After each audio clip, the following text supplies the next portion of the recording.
Bueno, estoy privilegiada de tener a Daniel Scheuer-Roth, un excelentísimo periodista que todos ustedes conocen, del Herald, y bueno, excelente periodista.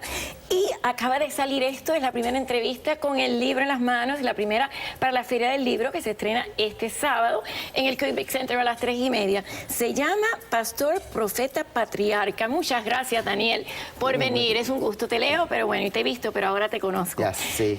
Primeramente, me llama mucho la atención que una persona como tú, que es un excelente periodista, pero eres venezolano y eres de creencia judía, te interesaras, porque fue idea tuya y fue una dedicación bastante fuerte por 3 años, de hacer la vida de Monseñor Román. ¿Por qué? Porque Monseñor Román yo los fui conociendo con el tiempo a través de mi trabajo en el Herald.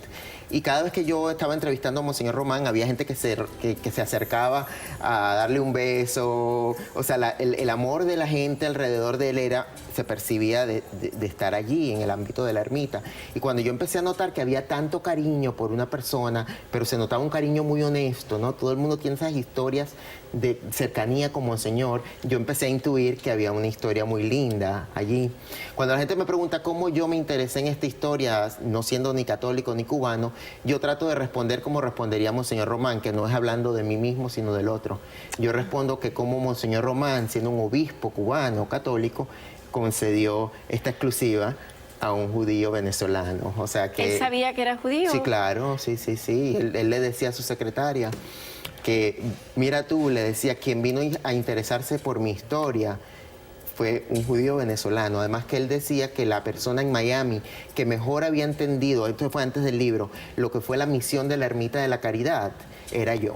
¿Ah, sí? Sí. Ahora, ¿te costó trabajo convencerlo? ¿Fue idea tuya? Pero él, como persona, los grandes son muy humildes. Muy humildes. Decía que ¿para qué? Sí, Monseñor Román, y eso se refleja en el libro, esa personalidad de él, de abnegación, de entrega, de servicio al prójimo, decía que él no tenía ningún legado que dejar, porque él no se veía a sí mismo con esa importancia. Y mira ese libro que deja. Entonces yo le decía, mire, Monseñor, es que usted tiene que dejar su vida, porque si usted no la narra, él me narró toda su vida. ¿Cómo lo convenciste? Bueno, lo convencí primero insistiendo, con perseverancia, y después recurrí a sus seguidores, a las personas mayores que estuvieron más cerca de él en los comienzos de la ermita, que le dijeron, Monseñor, usted está haciendo eso por nosotros, no por usted. Y entonces Monseñor fue accediendo al ver que su historia, si yo no la grababa en ese momento, se hubiera perdido. ¿Cuántas entrevistas tuviste con él? Porque hiciste 3 años, un proceso de investigación arduo, Sí. Tuviste que dejar tu trabajo en el Herald, Sí. y entrevistaste a O'Malley, que es el arzobispo de Boston, representante de la Iglesia Católica de Estados Unidos, y también al obispo católico de Cuba, Dionisio García Ibáñez. De Santiago de Cuba, De presidente Santiago. de la Conferencia Episcopal de Cuba. Yo trabajé 4 meses entrevistando a Monseñor, que fueron los 4 meses antes que él muriera. O sea, él murió en abril y nosotros comenzamos enero, febrero, marzo, abril. Entrevisté a 120 personas que conocieron a Monseñor Román desde su infancia hasta su muerte. ¿Qué historia más humana, como tú dices, que fue lo que más te impactó, te hizo darte cuenta que lo que estabas haciendo, un gran sacrificio humano que hiciste tú, valía la pena? Monseñor Román, cuando era niño, a los 6 años, justo estaba ahora releyendo esa parte, ellos venían de una catolicidad popular donde él no había estudiado ni en escuela católica, ni tenía una educación formal, y a los 6 años a él lo mandaban a recoger huevos, porque él viene del campo cubano, de una finca, ¿no? De un bohío. Él vivía en un bohío sin agua corriente y sin electricidad. Y él se llevaba una primita y le decía, no, ahora no vamos a buscar huevos, vamos a hacer un altar para la Virgen. Eso a los 6 años. 6. Y entonces él buscaba palitos, flores, etcétera, y creaba un altar para la Virgen. Esa es una historia que poco se conoce. Yo la he titulado El altar de Leyo. Leyo porque así lo apodaba su familia. Aleido es su segundo nombre. Ah, ya. Y logró construir la ermita, y sin embargo vivía de una forma muy humilde. Y lo que te dice es que él logró construir la Ermita de la Caridad, que es un santuario nacional, pero a los 6 años él ya había construido un altar en el campo cubano para la Virgen sin tener ningún tipo de educación religiosa. Esa es una historia muy linda porque muestra lo que es la evolución y cómo ese niño pues eventualmente construyó digamos que el centro espiritual católico fuera Y de entrevistaste Cuba. a personas que lo conocieron, hiciste todo ese research, y ¿qué cosa te llamó tanto la atención de la grandeza espiritual de ese hombre? Mira, lo que me llama la atención, no nada más de los que lo conocieron, sino de los entrevistados, sino de todos, es que cuando yo llego a cualquier lugar y hablo de Monseñor Román, todo el mundo te dice, él era muy amigo mío.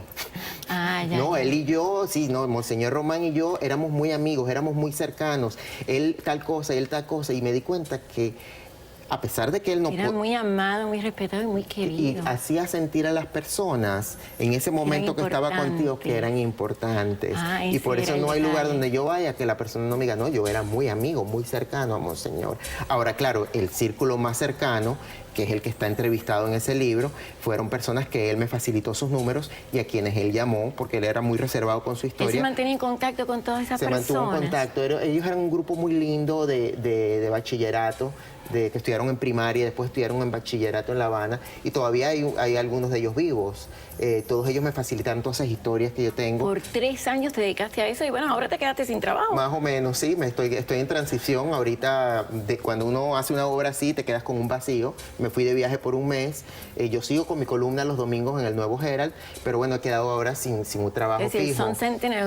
Bueno, tal vez el Sun reportero. sí. ¿Dónde lo vas a presentar? Mira, se va a presentar ahorita en la Feria del Libro, que esta es la presentación literaria de la obra. Nosotros lo lanzamos en agosto y ahí fue en la Torre de la Libertad, que era más como el homenaje a Monseñor Román, pero ahorita tenemos el evento literario con el que estrena la feria. La feria comienza el domingo y yo el sábado tengo este evento en vísperas de la feria. Es en el Quebec Center, que queda en la 27 Avenida con la 3 calle del Southwest. Y va a ser un momento muy lindo porque voy a hablar sobre cómo fue el proceso investigativo y la gente va a poder conocer un poco cómo fui ahondando en la información, cómo fui averiguando, qué me apasionó más y el proceso, cómo lo escribí, ¿no? Siendo de creencia judía, en ningún momento en alguna de esas tantas entrevistas que hiciste hubo algún debate de creencia. No, para nada, no, porque Monseñor Román siempre, recuérdate que él admiraba mucho la cultura judeo-cristiana. Bueno, Él me como el trató, Papa. Él me trató como el Papa y él me trató con sumo respeto y ahora yo escucho esas entrevistas y yo digo, wow, porque yo llegué sin mucho conocimiento, yo desarrollé, cultivé todo eso. Pero él te dijo que tú eras la persona indicada. Sí, él vio en mí una capacidad que yo no sabía que tenía realmente, porque yo entré un poco, digamos, sin saber a dónde iba, ¿no? ¿Nunca Pero dudaste? yo intuía, porque yo no vengo del círculo de la ermita, hay gente que ha estado con él 50 años, conoce la obra de él, pero yo tenía ese instinto natural que tengo, periodístico, de estar cerca de él y decir, él no es una historia de periódico, él es un libro. Es una historia, hay algo más. Ahora, Sí. él fallece, me imagino, antes que terminaras el Sí, libro. no, sí, él fallece antes de que yo iniciara la investigación en sí. Ya habíamos hecho los 4 meses de entrevistas y tuve la dicha de poder captar esa historia ¿Qué fue lo antes de que él último que te muriera. dijo? Mira, lo último que hablamos fue increíblemente. Él me hizo un resumen de todas las otras entrevistas, como si fuera su última entrevista. Lo intuían. Fue impresionantemente porque yo llegué ese día y dije, bueno, vamos a comenzar de nuevo. Y comenzó con el campo cubano, comenzó con la primera grabación. Y me hizo un resumen de todo. Y yo dentro decía, pero él ¿por qué me está como dando? Y resulta que murió unos días después. Adiós. Bueno, te felicito. Y yo tengo que decir que cuando yo pude entrevistar al Papa Juan Pablo II, su mejor amigo era judío, Jerzy Kluger, que tú lo Sí, conoces sí. y bueno, todavía vive. Te felicito. Yo creo que quién mejor que tú para ser objetivo y haberte dado cuenta de una historia sin ningún tipo de Sí, es cercanía. un aporte que yo he hecho y este libro sobre todo es de la comunidad, no es mío. Gracias a ti. Sábado 14, Quebec Center, la Feria del Libro, este 14. Y enseguida, después de pausa, regresamos con México y Cuba.